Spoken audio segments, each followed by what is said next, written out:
दक्षिण भारत में एक राज्य था। ये राज्य सेना, विस्तार और धन के मामले में बाकी के राज्यों से थोड़ा छोटा था। यहाँ का राजा अपनी प्रजा का काफ़ी अच्छे से ध्यान रखता था। वो ये सुनिश्चित करता था कि उसकी प्रजा हमेशा खुश और सुखी रहे। सैन्य बल कम होने की वजह से अक्सर इस राज्य पर पड़ोसी राजा हमला कर इस राज्य को हथियाने की कोशिश करते, लेकिन राजा और राज्य को चाहने वाले सैनिक जी जान से उसका सामना करते और अपने राज्य को बचाते। एक बार इस राज्य पर 10 गुना बड़े सैन्य बल वाले राज्य ने हमला करने का ऐलान कर दिया। इस वजह से इस राज्य के हिम्मती सैनिकों की हिम्मत जवाब दे गई। राजा को अपने सैनिकों को यूँ डरा हुआ देखकर चिंता होने लगी। राजा ने अपने सेनापति के साथ एक बैठक कर इस बारे में काफ़ी सोच विचार किया।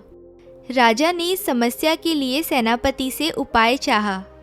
राजा ये देखकर दंग और निराश हो गया कि उसकी सेना का सेनापति भी इस घटना से डर के मारे हार मानने की और आत्मसमर्पण करने की बात कर रहा था। उसके हिसाब से इतनी बड़ी सेना का सामना करके सैनिकों की जान गंवाने से अच्छा है कि सामने वाले राजा से हार स्वीकार कर समझौता कर लिया जाए। अपने सैनिकों और सेनापति के ऐसे रवैये से निराश राजा अपने सन्यासी गुरु के पास जाता है और सारी परिस्थिति से उन्हें अवगत करवाता है। राजा की बात और परेशानी समझने के बाद गुरु उसे कहते हैं कि सबसे पहले उस सेनापति को कारागार में डाल दो जो बिना लड़े ही हार मान गया। राजा ने कहा, अगर वो ऐसा करता है तो उसकी सेना का नेतृत्व कौन करेगा? गुरु ने कहा, मैं भी इसी राज्य में रहता हूँ और अब मुझे भी अपने राज्य का ऋण चुकाने का अवसर मिला है, इसीलिए मैं सेना का नेतृत्व करने के लिए तैयार हूँ।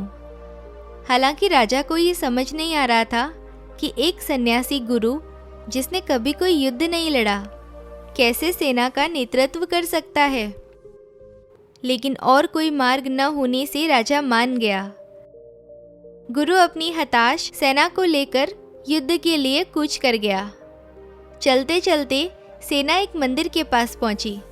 गुरु ने सेना को वहीं रोका और बोला, सभी यहीं ठहरो, मैं इस मंदिर में जाकर भगवान से पूछ कर आता हूँ कि इस युद्ध में हम जीत पाएंगे या नहीं जीत पाएंगे।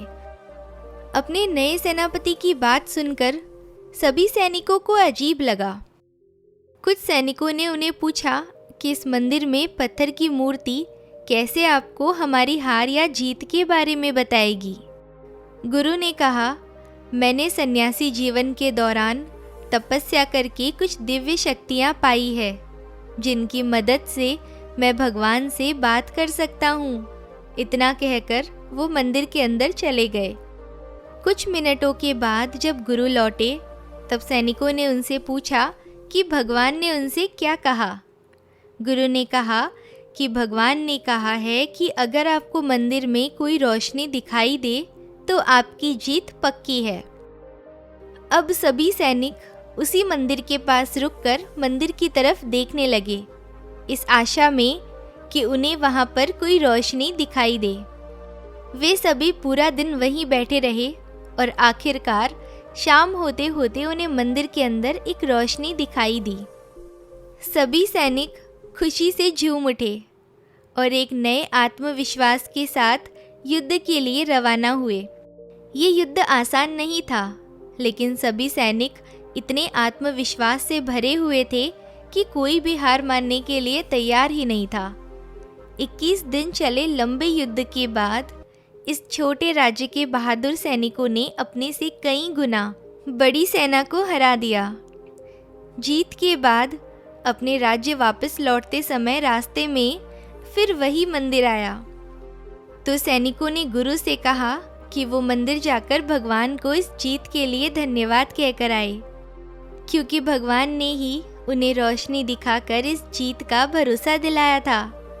गुरु ने अपने सैनिकों से कहा कि इसकी कोई ज़रूरत नहीं है, क्योंकि वो रोशनी एक दीपक की थी जिसे उन्होंने ही दिन में वहां जलाया था। दिन में सूरज की रोशनी के कारण दिए की रोशनी किसी को नजर नहीं आई, लेकिन जैसे ही सूरज ढला तो दिए की रोशनी सबको दिखाई देने लगी। गुरु की समझदारी और बुद्धि के कारण एक असंभव काम भी संभव हो गया। सभी सैनिकों और राजा ने गुरु के प्रति अपना आभार व्यक्त किया। दोस्तों, यह प्रेरक कहानी एक राजा, सैनिक या एक गुरु की ज़रूर है, लेकिन इसमें सबसे बड़ा हीरो है आत्मविश्वास। अगर आप में आत्मविश्वास है तो आपके लिए हर मुश्किल काम आसान हो जाता है। इसीलिए दोस्तों, हमेशा खुद पर विश्वास बनाए रखें। तो दोस्तों, ये कहानी आपको कैसी लगी हमें कमेंट बॉक्स में ज़रूर बताएं। वीडियो को लाइक करें और अपने दोस्तों के साथ शेयर करें। अगर आप नए हैं तो चैनल को सब्सक्राइब भी करें। तो मिलते हैं अगली वीडियो में, तब तक के लिए ध्यान रखें।